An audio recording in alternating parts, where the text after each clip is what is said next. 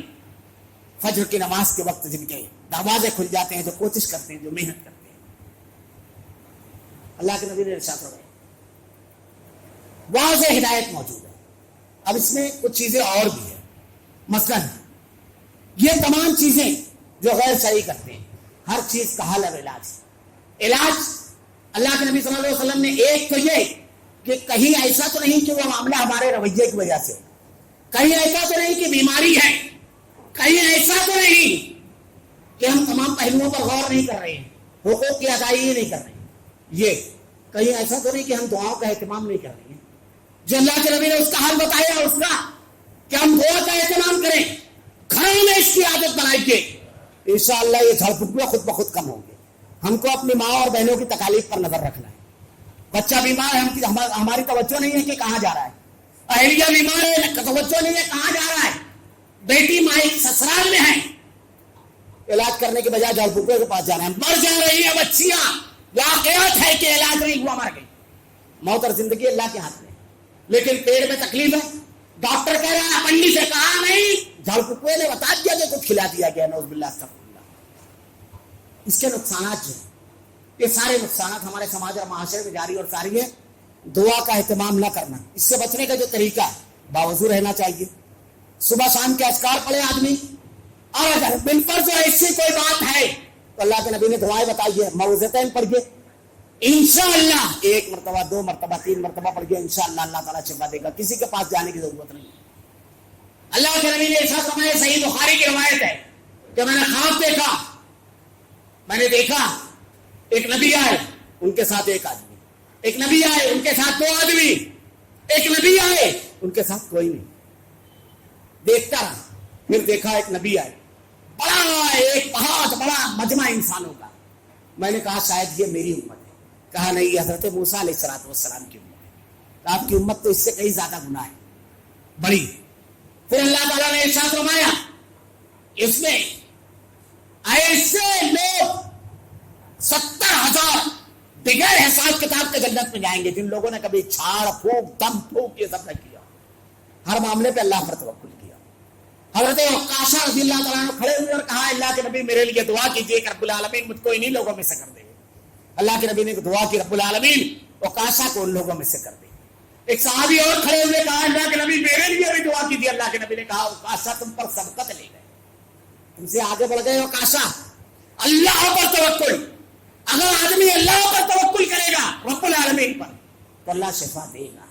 اور سچی بات یہ ہے کہ شفا دینے والی ذات صرف اللہ کی ہے، کسی کی نہیں۔ اب اس میں اور بھی کچھ پہلو ہے۔ خواب ہمارے یہاں یہ بھی بہت بڑا مسئلہ ہے۔ پورا تعبیر الرؤیا امام بخاری نے باب باندھا ہے، جو خواب دکھائی دیتا ہے۔ ایک تو یہ رحمان اس میں کیا جاتا ہے عقیدہ، کبھی کبھی خواب کے نام پر بھی کیا جاتا ہے، میں انشاءاللہ کبھی اور اس کی تفصیلات بیان کروں گا۔ لیکن یہ جو معاملہ ہے، کسی کو بھی بلا تحقیق تو نہیں کوئی کہتا ہے، ہم اس کو راوی بن جاتے ہیں اس کو پھیلانے والے۔ اللہ کے نبی نے کہا کہ اگر کسی مسلمان کی عزت کے اوپر حملہ ہو، یہ اس کے لیے امتحان تو ہے، ہمارے لیے بھی آزمائش ہے، تو اگر ہم اس کا دفاع کریں گے تو روز محشر جب کوئی دفاع کرنے والا رہے گا، اللہ رب العالمین اس کی عزت کا دفاع کرے گا۔ یہ معمولی چیز نہیں ہے۔ کسی پر جھوٹا الزام لگانا بلا تحقیق یہ ایمان اور اسلام نہیں ہے۔ اس کے بعد آپ ان لوگوں کے پاس یہ جھوٹے اور کذاب ہیں، اگر ان کا امتحان لینا چاہے تو 2 منٹوں میں آپ کا پورا معاملہ سامنے ہو جائے گا، 2 منٹوں کے اندر۔ ہمارے ایک عزیز نے ایک مرتبہ یہ کیا، ان کی شادی نہیں ہوئی تھی اور ایک جڑ پکوے کے پاس گئے، کہا کہ جب بھی شادی ہوتی طلاق ہو جاتا ہے، 5 عورت کو طلاق دے چکا ہوں۔ اب اس نے جو بھی چھوچھا کرنا تھا کرنے کے بعد کہا کہ یار اس کو تو بہت خطرناک کیا گیا ہے جادو۔ ان کی والدہ سے کہا 5,000 خرچ لگے گا، اس کو کھلایا گیا ہے، سانولے کلر کی ہے، تھوڑی سی صحت مند ہے اور کھڑی ناک ہے۔ اب اس کے رشتے دار میں ایک تھی، باہر نکل کر والدہ سے کہتا ہے، دیکھ امی تو جس کے پاس بار بار بس مجھ کو ایک موقع دے، دیکھ۔ ایسے بے شمار واقعات ہیں، غیب کا علم کسی کو نہیں ہے۔ یہ ہمارے عقیدے پر حملہ کرتے ہیں، ہمارے دین پر حملہ کرتے ہیں، ہم کو دعاؤں سے دور کرتے ہیں، اللہ سے دور کرتے ہیں اور شریعت کے احکامات سے دور کرتے ہیں۔ ایسے موقع پر اللہ تعالیٰ نے جو کہا، وَمَن يُشَاقِقِ الرَّسُولَ مِن بَعْدِ مَا تَبَيَّنَ لَهُ الْهُدَىٰ، اللہ کے رسول آ جانے کے بعد، ہدایت واضح ہو جانے کے بعد جو مومنین کے طریقے کو چھوڑے گا، وَيَتَّبِعْ غَيْرَ سَبِيلِ الْمُؤْمِنِينَ نُوَلِّهُ مَا تَوَلَّىٰ وَنُصْلِهُ جَهَنَّمَ، ہم اسی کی طرف ڈال دیں گے۔ تو ہمارا سماج اور معاشرہ اندھیرے کی طرف، شرک کی طرف، کفر کی طرف جا رہا ہے، بدعملی کی طرف۔ یہ بہت بڑا نقصان ہو رہا ہے۔ عقیدے کا فائدہ کتنا بڑا ہے، بس آخری بات کہہ کر کے میں اپنی بات سمیٹ دوں گا کہ اس کا بڑا نقصان کیا ہوتا ہے۔ سب سے پہلے عقیدے پر حملہ کرتے ہیں۔ اللہ تعالیٰ نے عقیدے کی توحید کے فوائد جو بیان فرمایا، اس میں ایک فائدہ یہ بیان فرمایا ہے کہ کلمۃ طیبۃ کشجرۃ طیبۃ اصلھا ثابت وفرعھا فی السماء۔ جس کے دل میں عقیدہ توحید ہوتا ہے، اس کا معاملہ کیا ہے؟ اس کا معاملہ یہ ہے، اس کی جڑیں زمین کے اندر بہت مضبوط ہوتی ہیں، درخت کی مثال دی ہے، اور بلندی آسمان تک کے ہوتی ہے۔ یہ اشارہ ہے، آدمی کی سوچ اتنی پختہ ہوتی ہے، اتنے پختہ کہ کہیں ڈگمگاتا نہیں ہے اس کا قدم۔ اسی لیے توحید جو ہے آدمی کو ڈگمگانے نہیں دیتی ہے۔ اگر مالی نقصان ہوا، اللہ کی مشیت، رب العالمین کی مشیت، فائدہ ہوا، اللہ کا شکر، بیماری آئی، اللہ کی مشیت۔ اب اس میں گناہ جوڑیں گے، اب اس کا علاج کرنا ہے۔ اللہ کے نبی نے کہا، صحیح مسلم کی روایت ہے، اللہ نے بیماری اتاری اور اس کا علاج بھی اتارا۔ بعض بیماریوں کا علاج ہم پائے جاتے ہیں، بعض کا نہیں پاتے۔ اور بلندی آسمان تک، آسمان سے جو ہدایت آئی ہے اسی کی طرف اس کی نظر جاتی ہے، اور اللہ ہی کی طرف سے رجوع کرتا ہے، غیر اللہ کی طرف نہیں۔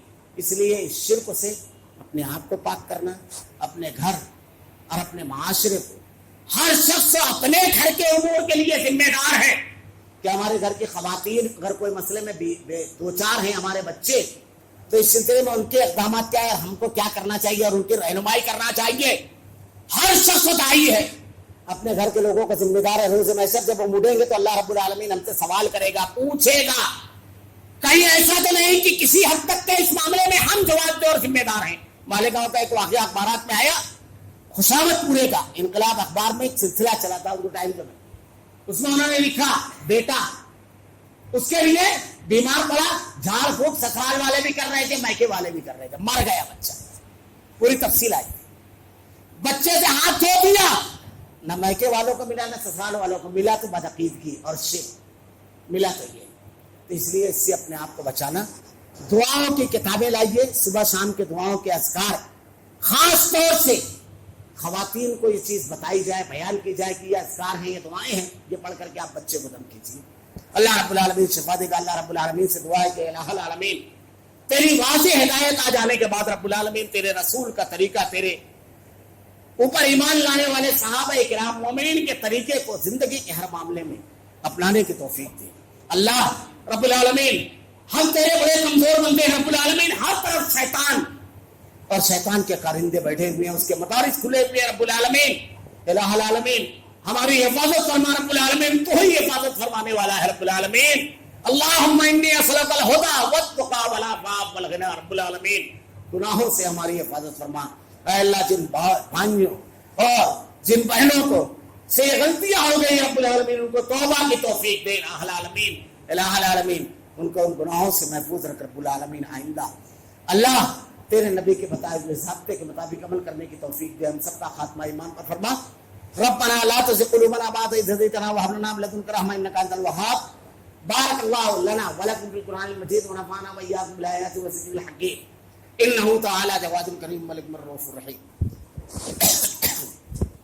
الحمد لله نحمده ونستعينه ونستغفره ونؤمن به ونتوكل عليه ونعوذ بالله من شرور أنفسنا ومن سيئات أعمالنا من يهده الله فلا مضل له ومن يضلل فلا هادي له واشهد ان لا اله الا الله وحده لا شريك له واشهد ان محمدا عبده ورسوله. اما بعد اعوذ بالله من الشيطان الرجيم. بسم الله الرحمن الرحيم. ان الله يأمر بالعدل والإحسان وإيتاء ذي القربى وينهى عن الفحشاء والمنكر والبغي يعظكم لعلكم تذكرون. اذكروا الله يذكركم وادعوه يستجب لكم ولذكر الله تعالى على جل وعلا محمد اكبر.